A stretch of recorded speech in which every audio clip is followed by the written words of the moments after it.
नमस्कार मंडळी, पुन्हा एकदा आपल्या नवीन एका व्हिडिओमध्ये तुम्हा सगळ्यांचं खूप खूप मनापासून स्वागत.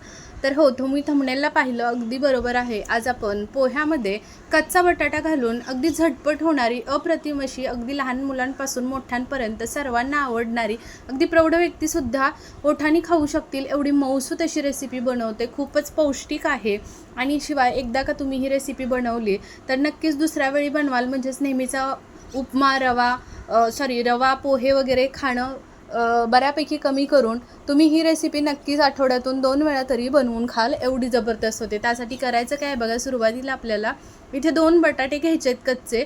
आता इथे आपल्याला म्हणजे झटपट होणारी आहे त्यामुळे कच्चे बटाटेच आपण इथे वापरणार आहोत. आणि इथे बटाट्यावरची साल काढून टाकलेली आहे, स्वच्छ धुवून घेतलेले बटाटा साल काढून बारीक तुकडे करून घेतले आणि काळा पडू नये बटाटा म्हणून पाण्यामध्ये ठेवून द्यायचं थोड्या वेळासाठी. आता पहा, मिक्सरचं एक भांडं घ्यायचं आणि त्याच्यामध्ये 1 कप इतके किंवा वाटीचं प्रमाण तुम्ही सेट करू शकता. इथे मी वाटीच वापरली आहे, कप वगैरे घेतला तरीही चालेल. तर 1 कप इतके पोहे छान निवडून चाळून घेतलेले होते.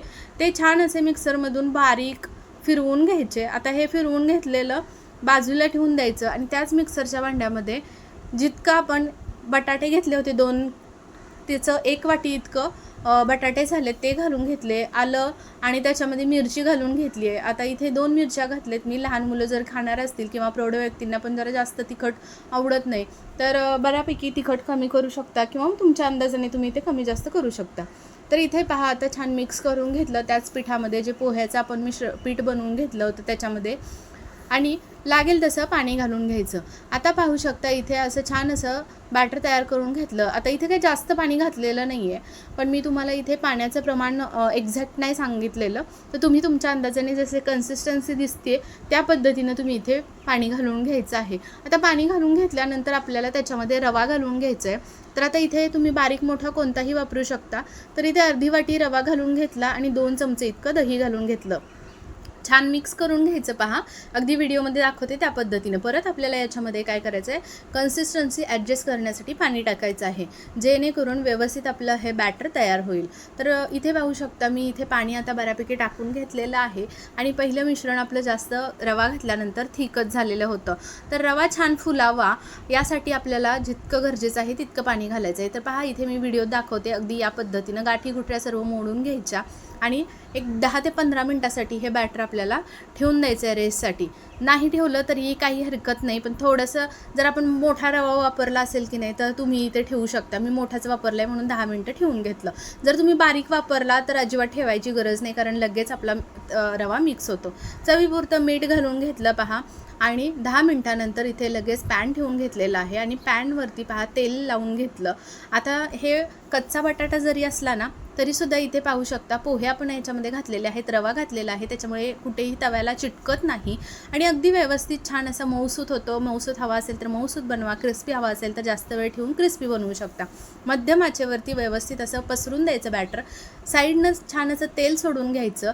अगदी व्यवस्थित अगदी साईडच्या कडा मोकळ्या झालेल्या दिसल्या की मग आपल्याला व्यवस्थित पलटी मारून घ्यायचं आहे आणि दोन्ही बाजूंनी आपल्याला छान असं भाजून घ्यायचं आहे. पाहू शकता अजिबात तव्याला चिटकत नाही बॅटर कुठेही आणि कलरसुद्धा खूप छान आलेला आहे. झटपट होतो आणि खूप टेस्टी लागतो. मुलांना बटाट्याचे खूप जास्त पदार्थ आवडतात आणि बऱ्यापैकी पोहेसुद्धा आवडतात. मग पोहे आणि बटाटा घालून कच्चा बटाटाच वापरून अगदी झटपट होणारा हा नाश्ता मुलांसाठी तुम्ही टिफिनसाठी बनवू शकता. अगदी पाहुणे मंडळी जरी घरी आली तर त्यांना माहीतसुद्धा पडणार नाही की तुम्ही कच्चा बटाटा आणि पोहेचा इतका छान असा नाश्ता तयार केलेला आहे. मस्त असे हे चिले, धिरडे, डोसे काही म्हणू शकता तुम्ही.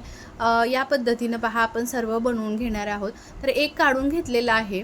आता दुसरासुद्धा पहा तेल लावून घ्यायचं तव्याला आणि तोसुद्धा व्यवस्थित असा पसरवून द्यायचा. अगदी हलक्या हाताने पसरायचं म्हणजे व्यवस्थित पसरला जातो आणि निघतानासुद्धा अगदी व्यवस्थित निघतो, म्हणजे खाली तव्याला वगैरे अजिबात चिटकत नाही. तर पाहू शकता मस्त पसरवून घेतल्यानंतर साईडनं तेल सोडून घ्यायचं. आता हा तवा ना मी खूप दिवस झालं वापरते, म्हणजे 1-1.5 वर्ष झालं वापरते. खूप छान तवा आहे बरं का. आपला हनीकॉमचा तवा आहे. जर तुम्हाला याची लिंक हवी असेल तर प्रोडक्ट मी टॅग केलेला आहे किंवा डिस्क्रिप्शनमध्ये मी याची लिंक देते, नक्की तुम्ही चेकआउट करू शकता. विशेष म्हणजे या तव्याची आपण याच्यावरती चपाती, भाकरी किंवा मग अगदी तुम्ही डोसे वगैरे असे चिले वगैरे काहीही आमलेट वगैरे तुम्ही बनवू शकता. अजिबात तवा खराब होत नाही, चिकटत नाही आणि विशेष म्हणजे याच्यावर याच्यावरती तुम्ही ताराच्या काथ्याने जरी घासलं तरी याच्यावरती खारका पडत नाहीत. स्टीलचं जरी तुम्ही याच्यावरती भांडं स्टीलचा चमचा वगैरे जरी वापरला तरीही खराब होत नाही बरं का, स्क्रॅचेस येत नाहीत. जितका धुईल तितका छान असा तयार होतो तवा. तर इथे पाहू शकता मस्त असे मी 2-3 काढून घेतले आणि इथे चटणीसुद्धा तयार केलेली होती खोबऱ्याची. तर ही चटणी असेल किंवा मग जर थोडंसं तिखट तुम्ही मिरची जर जास्त ॲड केली असेल तर तुम्ही याच्यामध्ये सॉससोबत वगैरे खाऊ शकता. खूप मस्त लागते, एकदा नक्की बनवून पहा.